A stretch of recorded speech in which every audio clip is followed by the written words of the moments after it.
বর্তমানে সব থেকে ট্রেন্ডিং এরিয়া হচ্ছে যে টাঙ্গুয়ার হাওর। বর্তমান বাংলাদেশের সব থেকে আলোচিত ও সমালোচিত জায়গার নামই হচ্ছে টাঙ্গুয়ার হাওর। বাংলাদেশের সব থেকে সুন্দর জায়গার মধ্যে একটি টাঙ্গুয়ার হাওর।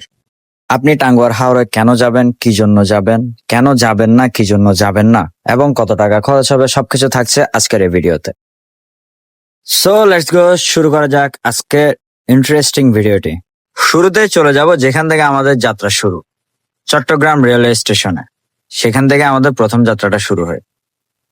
আর শুরুতেই বলে রাখা ভালো, যারা সিলেট যাবেন অথবা বাংলাদেশের যে কোনো জায়গায় যান, ট্রেনের টিকিটটা এক সপ্তাহ আগে অথবা 10 দিন আগে কেটে রাখবেন, না হলে অনেকটা ভোগান্তির শিকার হতে পারেন, দাঁড়িয়ে যেতে হতে পারে। তাই অবশ্যই টিকিটটা আগে আগে কেটে রাখবেন, অনলাইনে কেটে রাখা ভালো, অথবা নিজ দায়িত্বে রেলওয়ে স্টেশন গিয়ে টিকিটটা কেটে রাখবেন, তাহলে আপনার জন্য সেফটি থাকবে বিষয়টা। আর আরেকটা কথা হচ্ছে যে রেলওয়ের মধ্যে কয়েকটা সিস্টেমের মধ্যে টিকিট বিক্রি করা হয়, AC, non AC, cabin. So আপনার যেটা ভালো লাগে আপনি সেটাই নেবেন। আমরা নিয়েছিলাম 350 টাকা, যেটা সেটাই। এরপর শুরু হয়ে যায় আমাদের যাত্রা ওয়ে টু সুনামগঞ্জ, সিলেট। সিলেট যাওয়ার পথে 8-10টা স্টেশনে আপনার ট্রেনটা দাঁড়াবে। আপনার যদি কোনো কিছু লাগে আপনি স্টেশন থেকে নিয়ে নিতে পারবেন, অথবা সেখানে আশপাশ থেকে অনেক মানুষ ওঠানামা করে বিক্রি করার জন্য, তাদের থেকে নিয়ে নিতে পারবেন। আপনি ট্রেন ভ্রমণ করছেন অথচ আপনি ভিউ উপভোগ করবেন না, এটাই কখনো হয়? যাত্রাপথে আপনি সেখানে অনেক ধরনের ভিউ উপভোগ করতে পারবেন। সিলেটের চা বাগানগুলো, শ্রীমঙ্গলের চা বাগানগুলো এবং পাশাপাশি বিভিন্ন স্টেশন যেগুলা অপরূপ সৌন্দর্যে ঘেরা।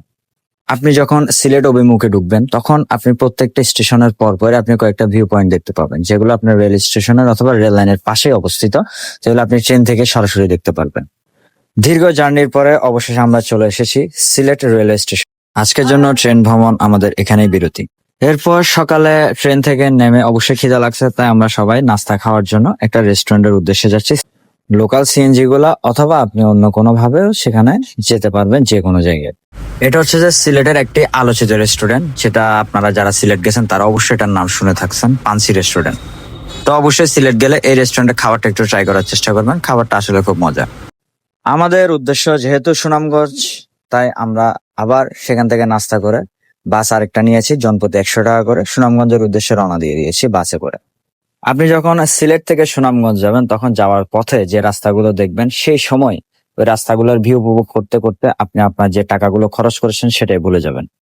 এই রাস্তাগুলো দেখার পরে অথবা পাহাড়ের সৌন্দর্য দেখার পরে আপনার 8,000 টাকা অথবা 5,000 টাকা, যে যত টাকা দিয়ে যেয়ে থাকেন না কেন, আপনার সেই টাকার মোটামুটি 20% অথবা 30% সেখানেই উসুল হয়ে যাবে।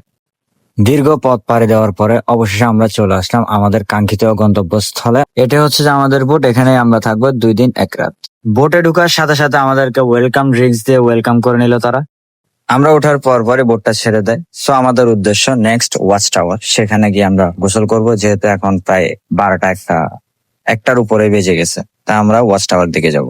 যখন আপনারা ওয়াচ টাওয়ারের দিকে যাবেন তখন দেখতে পারবেন আশপাশের সৌন্দর্যগুলো। বাংলাদেশে এত সুন্দর সুন্দর জায়গা আছে, সেটা আপনি সেখানে না গেলে কখনোই বুঝতে পারবেন না। এরপর দেখলাম কিছুক্ষণ পরে আমাদেরকে সকালে নাস্তা দিয়ে দিল খিচুড়ি। খিচুড়িটা আসলেই খুব মজা, আর তাদের সবগুলো খাবারই আসলে অন্যরকম একটা টেস্ট আছে, সেটা আপনি খাওয়ার পরে বুঝতে পারবেন। এরপর আপনি যখন ওয়াচ টাওয়ারের কাছাকাছি আসবেন তখন এই ধরনের কিছু নৌকা দেখতে পাবেন, সেগুলো আপনি 100 টাকা অথবা 200 টাকা আপনি আপনার মতো করে দরদাম করে নিয়ে নিতে পারবেন। সেখানের মধ্যে আপনারা 5 জন, 6 জন বা 8 জনও যেতে পারবেন ওই নৌকাগুলোতে। এরপর আমাদের নৌকাটা ছেড়ে দেয় ওয়াচ টাওয়ারের উদ্দেশ্যে, যেখানে গিয়ে আমরা গোসল করব সেই জায়গাটাতে। চলুন সেখানে যাওয়া যাক। এটাই হচ্ছে সেই ওয়াচ টাওয়ার, এখানের মধ্যে গোসল করবেন। চলুন কয়েকটা ভিডিও দেখে আসি সবাই কি করছে, কিভাবে করছে।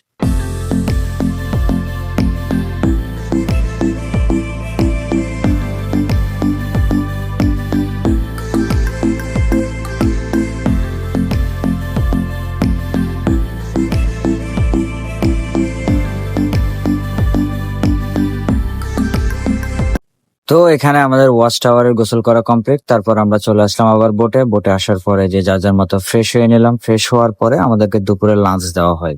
এগুলো হচ্ছে যে আমাদের দুপুরের লাঞ্চ। সেখানের মধ্যে মুরগি, মাছ, ভর্তা, বিভিন্ন ধরনের আইটেম থাকবে। আর এই খাবারগুলো আপনি খাওয়ার পরে আশা করি ভবিষ্যতে আপনি এই খাবারগুলোর নাম কখনোই ভুলবেন না। দুপুরের লাঞ্চ করতে করতে আমাদের পরবর্তী উদ্দেশ্য হচ্ছে যে নীলাদ্রি লেক। নীলাদ্রি লেকের ভিউ গুলো আপনাদেরকে দেখাবো। নীলাদ্রি লেক যাওয়ার পথে আপনারা যে হাওরের উপর দিয়ে যাবেন সেখানে পাশে দেখতে পারবেন আপনারা ইন্ডিয়ান কয়েকটা পাহাড় দেখতে পারবেন, সেগুলোর ভিউ আসলে অনেক সুন্দর। পাশাপাশি হাওরের সৌন্দর্য দুইটা মিলে একাকার হয়ে গেছে। নীলাদ্রি লেক যাওয়ার পথে বিকালে চাটাও খেয়ে নিলাম। চা খেতে খেতে খেতে খেতে চলে গেলাম নীলাদ্রি লেক। এটা হচ্ছে নীলাদ্রি লেক। এটা দেখতে আসলে খুবই অসাধারণ।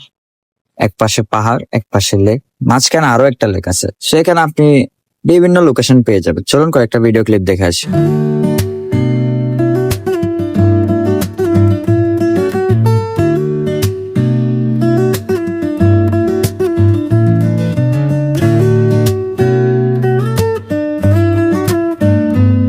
সো এখানে আমাদের প্রথম দিনের সমাপ্তি। আজকে রাতটা আমরা এখানে কাটাবো।